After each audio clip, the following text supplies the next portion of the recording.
hello friends আজি আছো আকৌ নতুন এটা ভিডিও লৈ আজি আপোনালোকৰ লগত আলোচনা কৰিম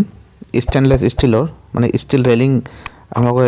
কিমান খৰচত বনাব তাত কেনেকুৱা টাইপৰ মেটেৰিয়েলছ আপোনালোকে ইউজ কৰিব কোনটো গ্ৰেড আমাৰ ৰেলিংৰ কাৰণে বেছি ভাল আৰু খৰচ কিমান পৰে টোটাল ইনক্লুডিং মেটেৰিয়েলছ আৰু লেবাৰ চাৰ্জ লৈ কিমান খৰচ পৰে আজি এইটোৰ বিষয়ে আজি আমি আলোচনা কৰিম তো বলক ভিডিওটো আৰম্ভ কৰো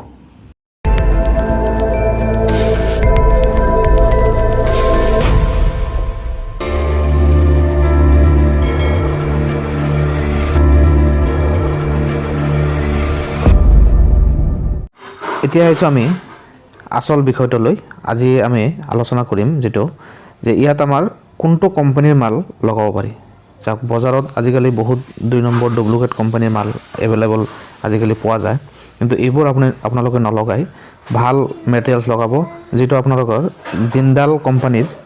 এটো পায় 304 এটা পায় আৰু 202 আপোনালোকে নলগাব 304 যেটো আছে এটো আপোনালোকে লগাব অলপ হেভি হয় মালটো তাত রাস্টিং নহয় মামটো মামৰে এটো নাখায় আৰু 202 যেটো কোৱালিটি পায় এটো সোনকালে বেয়া হোৱাৰ চান্সটো বেছি থাকে সেই কাৰণে বজাৰত যেতিয়া আপোনালোকে কিনিব মেটেৰিয়েলছটো নাইবা কাকবাজ যদি ঠিকা দিয়ে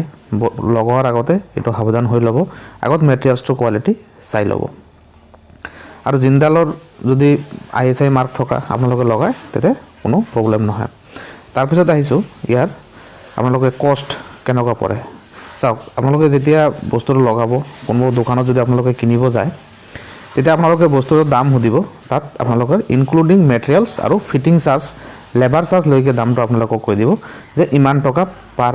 ৰানিং ফুট নাইবা যেটো হিচাপত ইনতে বিক্ৰী কৰে এটো হিচাপত কব কিন্তু এ নৰমালি আপোনালোকৰ ৰানিং ফুট হিচাপটো হয় যেনেকুৱা ইয়াত লগাই আছে 1.5 ইঞ্চি বাই 1.5 ইঞ্চি যেটো পাইপ লগাই আছে আপোনালোকে দেখিছে ইয়াৰ ডিজাইনটো ব্ল্যাক আৰু বহুত ধৰণৰ ডিজাইন আপোনালোকে अवेलेबल হয় এটো বালকনিত লগোৱা হৈছে বহুত ধৰণৰ ডিজাইন আজিকালি अवेलेबल পোৱা যায় আজিকালি ফাইবাৰ গ্লাস আৰু ষ্টিলৰ ফ্ৰেম আৰু ফাইবাৰ গ্লাছৰ নতুন ডিজাইন ওলাইছে এটো আপোনালোকে লগাব পাৰে তো ৰেটটো আহিব আপোনালোকৰ সাপোজ ধৰক 304 মেটেৰিয়েলছ দি যত আপোনালোকে ইনক্লুডিং মেটেৰিয়েলছ আৰু